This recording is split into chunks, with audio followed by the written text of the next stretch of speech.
There has to be a sweat. We can't do this without support and without people who work to help us have an impact on cancer. And Go Mitch Go is part of the community that has helped the Koch Institute. And we have its founder, John Whitaker, here, and his colleague, Steve Blackmon, who's going to tell us their story of how they came to founded Go Mitch Go and how they are working to support very innovative and impactful research, just as we heard. So I'll invite John, and then he'll introduce his colleague.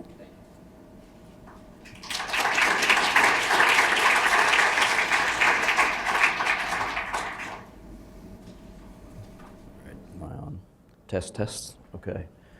Hey, how we doing, folks? Thanks for having us up here. You're going to hear from an Okie and a Texas boy, my director and partner in crime, Steve Blackmon. I know it's a very competitive environment out there in, higher level, the esteemed halls of academe. You've got to hear from some true pioneers, and you're probably all sitting here in the crowd going, wow, I don't know if I can really measure up, to the folks I've already heard. Man, I want you all just take a deep breath and relax, because you are all going to be smarter than the two people you're about to hear from at the front of the room. So you're beating somebody tonight here in the room, okay? Thanks for having us out. I'd like to share just a little bit about really putting a face on the good work that you do and the thing that we're all striving for. And we're all kind of got some unique gifts, and we'd kind of like to share kind of our point of view of where we come into this place. Tell me when to click. All right, that's good. Awesome. Well, this is where it all starts, guys. My lovely wife, Tracy Whitaker, is here with me tonight. This picture right here is a picture of our family taken in Memorial Day 2007. My son Mitchell, my daughter Meredith. In this photo, Mitchell is age 10. And in this photo, Mitchell is 2 years past an initial diagnosis of ALL.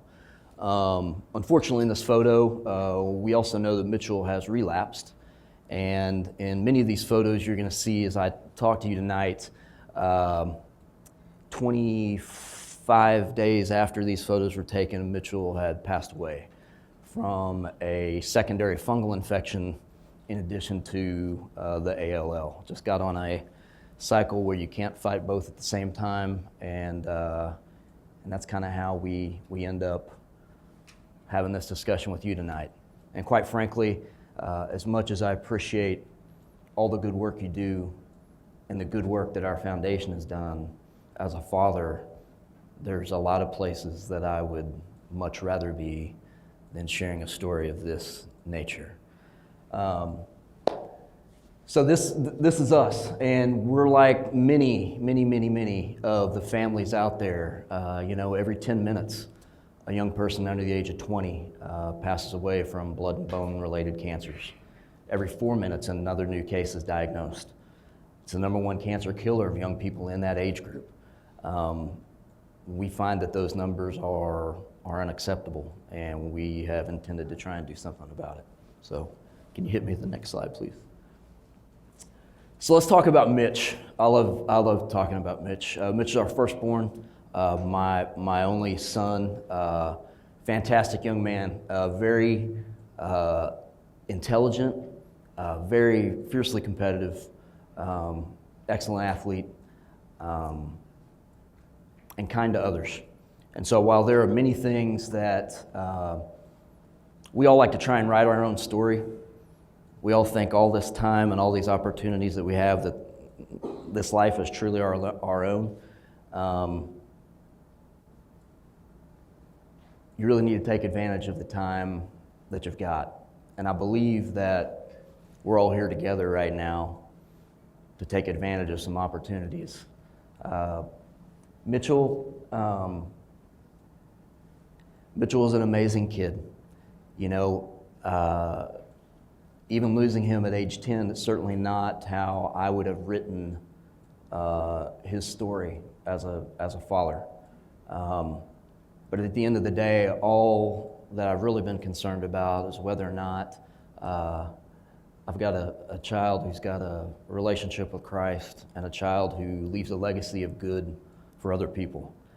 The fact of the matter is that Mitchell's story and Mitchell's life has given me those things to a much greater degree than I could have ever hoped for had I written his story the way that I would have chosen. So after, again, in this picture, 23 days later, Mitch has passed away. And so, Tracy and I, as grieving parents, after you get through the shock and awe and unbelievable pain of the first couple of months, we're just laying in bed one night and come up with this crazy idea.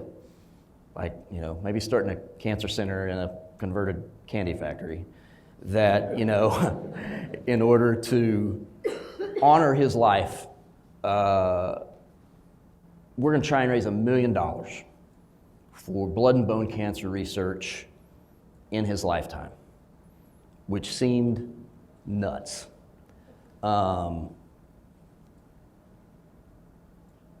Great things are accomplished in tackling hard tasks with a passion and a commitment to see it through. And our foundation passed that number in 7 years. We passed it last year. And so we have momentum and we're not going anywhere. Give me the next slide, please. So as part of this program, as Within Sight, we're the sweat portion. And when I bring Steve up here in a second, he's going to talk a little bit more how that factors in with some of the things that we do foundationally to raise funds for the good work that you do here.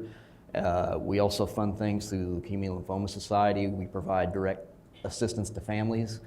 But the main focus for us has always been research. From a family standpoint, when your child is going through chemotherapy and there is sweat, and there's sweat of anxiety, and there's sweat of the stress of, having to have a conversation with your then 8-year-old as to whether or not he's going to live or die, or why do we have to do this many bone marrow aspirations because it hurts, or why do I have to do that drug? I just want to be at school. When can things just get back to normal? And the stress and the sweat of a husband watching his wife struggle with caring for a child and juggling work commitments and how are we going to pay this bill? How are we going to pay that bill? How are we going to take care of our daughter? What effect does that have on my daughter while so much effort is being poured into trying to save her brother, whom she also loves? Folks, there are stories out there that are compelling, and our foundation is built on telling Mitchells. The thing is, there's 1 million Mitchells right now whose story and whose life is every bit as compelling. And if we can, as a group, find enough people to articulate a message, we can move people to truly start making a difference. We just need more people in the boat. So I'm going to have Steve come up and talk a little bit about how we work a little bit day to day and what some of the things that our fundraising volunteers do to kind of help fund good work here and in other places. Steve, come on up.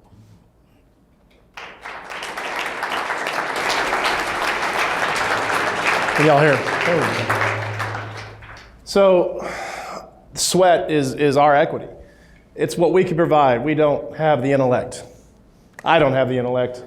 I wish I did, but I didn't do real good in school. I went and played football. I was an athlete. I was fortunate to meet John in 2010 and shortly thereafter Tracy because I heard Mitchell's story And I had been fighting cancer since 2006 with other organizations in this sweat equity. This slide is Go Mitch Go. These are the people that go out and tell our story and tell Mitchell's story and tell their personal stories about battles and fights against cancer. And every individual you see here, and this isn't all of them, this is just a collective that we put together for this presentation, is raising money with an individual goal to fund the research, to fund the services in this battle against cancer. And just to look at it and say, okay, the one that stands out kind of the most is this gentleman in the bottom corner here. His name is Mike Thompson. He started it all with Go Mitch Go from an athlete wanting to do a race standpoint. He came to us in 2011 and said, I want to do Ironman and I want to be coached by Steve and I want to figure out how to do this. And he was our first kidded Go Mitch Go athlete to cross an Ironman finish line. And just to give you guys some perspective on what an Ironman is, many people in the room have heard of triathlon. You maybe have even seen the broadcast on TV sometime in October or December, depending on how old you are and how long you remember this. 2.4 mile swim, 112 mile bike ride, and a 26.2 mile run. Back to back to back all in one day. You have 17 hours to finish it. Our athletes choose these crazy endurance events because there's a parallel to the battle and the fight that somebody goes through in cancer. We can't think of anything other than endurance sports and the training that goes into endurance sports that parallels the battle against cancer any more effectively than that. So when you look up here and you see these people that have done Ironman, and you see athletes in the top here with 5-time Tour de France winner Miguel Indurain that went to the Pyrenees and rode for 6 days. That's when the impact really kind of sets home of what really the sweat side of what Go Mitch Go is. I don't know if you hit it. There we go. So training. Just to put perspective in what happened in 2014 with this group, this foundation of athletes did, they spent 10,945 hours of their lives training. That's just training. They raced 6,330 miles, total race finishes in 2014. When we look at that, the average dollar raised per mile was $9.15, and nobody in this room probably makes that little. The average dollars raised, this is per hour, I'm sorry, not per mile, there's a typo there. And then the average raise per mile raced is $15.80. So that is the sweat equity. That is the people that are out on the streets taking the story of Mitchell and taking the information that Mike is providing to us, talking about here's this lab that I'm funding, and here's this research that I'm funding, and here's this story of this child that lost his battle. This is the effect. This is the ground zero. These are the people out there doing the inches and asking for the single dollar donation to make a change. We're truly a grassroots organization, guys. I mean, it is $1 at a time. And you know, we have fortunately been able to come across a lot of really good people, and there are good people everywhere that want to get involved, that want to make a difference, that have rallied and come alongside us. We need you. We need MIT. We need the KI. We need the greater cancer research community. We're just a couple of old sales guys who can go talk to people and articulate a message and get people to raise money. We don't have what you have. We can't do what you can do. And the thing is, when we started last year funding Mike's lab after visiting with him, and here's why I liked him. This guy's so smart, he can even make what he's doing kind of understandable for me.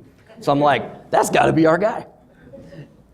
When we started funding Mike's lab in this place, that has equity with our athletes. When they know that's our guy that we're willing to go to battle for, that when I'm training out here, that when I'm doing the hard work of fundraising and killing myself on 7-hour bike rides and the rest of this stuff. I know that the lights are staying on the 5th floor. I know that there's a group of people that are just as dedicated that may not be gifted in my skill set, but are also giving every single thing that they've got. We need you. You give the grassroots hope. We're all in with you guys. We are all in. And, you know, Steve has got something for Ann. We were able to provide a $50,000 check in 2014 based on some of these efforts. Listen, there are people in here that could write a check like that. That's great. That's representative of what our people are doing for you. We've got another $50,000 check that we are giving to Ann right now based on some more of those efforts, because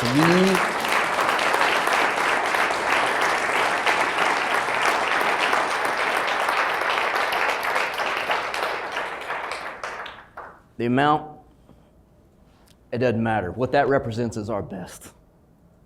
We need your best. We can't do what you can do. The next one. So how do you empower and how do you get a bunch of people to go do things that don't seem sane in a lot of circles and raise money while they're doing it? It's not cheap, and quite frankly, no one really likes to go bother people for donations, especially your circle of friends and folks like that. We just tap into things that people are already passionate about, and we give them a cause greater than themselves. We simply speak from the heart. Mitchell's story has legs, and there are millions of them out there. Listen, folks, those numbers that we just talked about, that's not acceptable, that every 10 minutes a young person under the age of 10. Before I had a son with leukemia, and I'm going to tell you right now, other than this room, I can walk out on the street out here and I can ask, we got 300 people in here, I can ask 300 people if they know what leukemia is, and I may get 10% who actually know what it is. This room is the exception. But you know what? When you tell folks that every 10 minutes a young person under the age of 20 is dying from this type of cancer, and every 4 minutes another new case is diagnosed, and it's killing more of our kids than any other cancer combined, that's actionable. People want to get involved, and even if it's on this scale, enough folks, we can do something. When I say we're not going away, John Whitaker and Tracy Whitaker, that guy, we're bringing a bunch to the fight. So we're looking for partners that have the same passion that we have for compelling folks to get involved, that are the tip of our spear. You are those people. And now that you've seen me and you've seen my son, you know, there's a choice that you're going to have to make as to how what we talk about tonight and how we get to know each other kind of changes the way that you approach what you do. So let me get the next thing. Yeah. Oh, good. This slide is kind of representative of, and the story is kind of representative of kind of the very things that we hold dear as an organization, and has been our marching orders from the time that we were founded.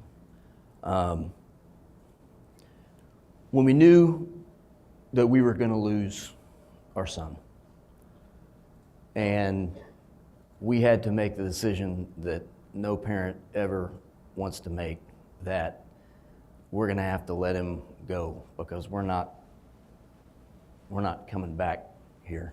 We're not coming back from this round. We'd had him comfortable for a couple of days, basically just sedated and hydrated to the point enough painkillers just to kind of let Mitchell leave this earth on his terms. And, you know, I'm in a moment with him in his room by himself as a father, you know, just holding his head, whispering in his ear, telling him how proud I am of him and that it's okay to quit. And this kid, oh, he'd fight. Very competitive. And you have to tell your son that it's okay. It's okay to quit. And he opens up his eyes and looks right in my eye and simply says, "Keep fighting." Those are the last words he ever spoke. He closed his eyes and he passed away 3 days later. I'm going to tell you, when I say we're not going anywhere, we're not going anywhere. All I'm looking for is some more people to be on our team to make this team bigger, where this meeting next year can't be held here, where the people you have up here speaking foundationally blow everything that we've ever done out of the water. So if you're a doctor, or if you're a donor, or if you're a director, my call to you is to keep fighting, do the work, and I cannot wait to see that in our lifetime, we have the opportunity to be involved in something that is so far greater than anything we could have ever hoped, where we can eradicate some of these diseases or greatly improve the outcomes.